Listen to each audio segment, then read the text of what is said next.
We left Tammin after a peaceful night's sleep at the sports ground and made our way east to Kellerberrin. We got the scooters out again and set about exploring the town.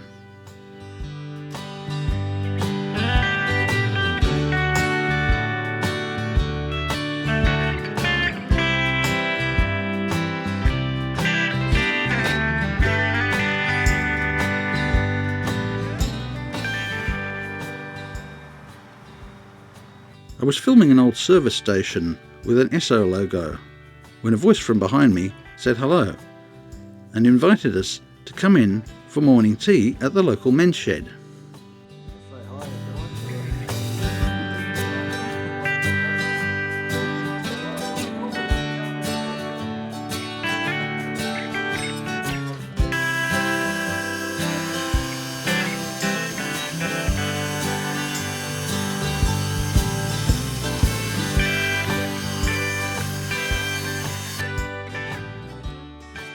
The voice came from Chris, and he led us in to meet the other members present that day. We sat down, had some coffee and cake, and then Chris showed us around. Men's sheds have become a great focal point for men in country towns who otherwise might lack social contacts and a sense of purpose. They do great work for the local communities where they've been established, and we've seen a few different ones in our travels. The Kellerberrin men's shed was quite remarkable. The range of different machines and the obvious care with which the shed is set up really speaks of a great community spirit. As part of our look around, Chris asked us if we'd ever seen a tractor started with a shotgun shell. We hadn't, so he kindly demonstrated how it was done. We did put up this section in a separate short video before, but I'm going to include it here again for anyone who missed it the first time. The rifle powder's in the bottom, it's separated by cigarette paper and the black powder. So the rifle powder ignites the black powder, because the black powder burns slower. It goes into here.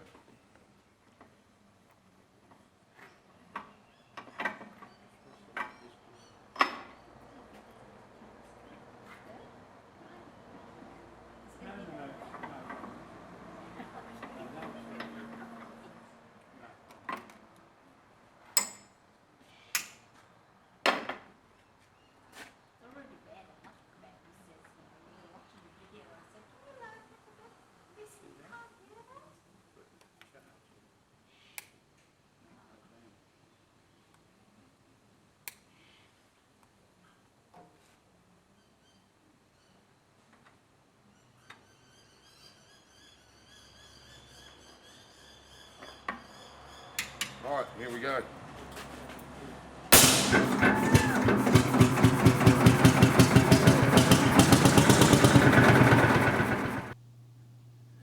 It was great to meet the guys at the men's shed, and we'd like to thank them again for their hospitality.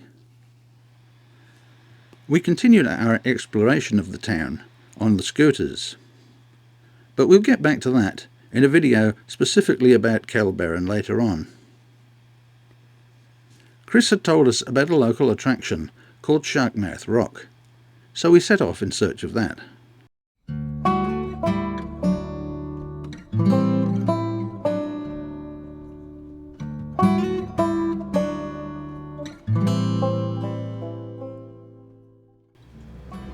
A bit of a drive out of town, off the bitumen along some unsealed road, we found ourselves at the rock. It's an interesting formation, where part of the rock has sheared off and dropped, leaving the rock looking like a shark with an open mouth. Actually, for me, I'd say it looks a bit more like a killer whale than a shark, but never mind.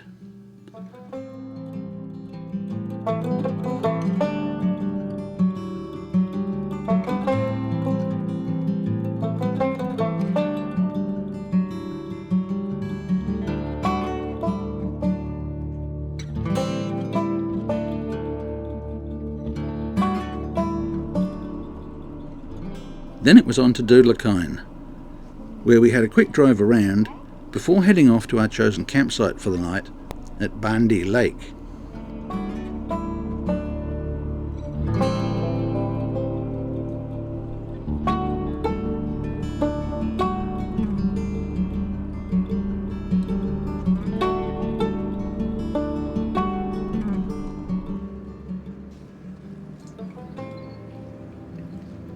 The lake is accessed via an unsealed road, heading south from the Great Eastern Highway.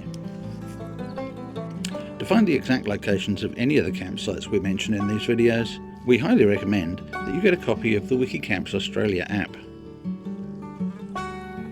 Baandee is an excellent campsite with toilets and an open-door cold shower.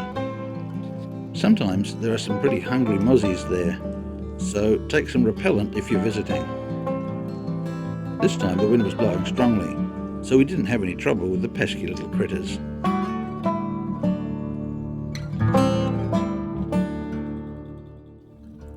Coming up in the next episode, we stop briefly at Merredin, Burracoppin and Walgorlan before arriving at our next campsite, Doodlakine Dam.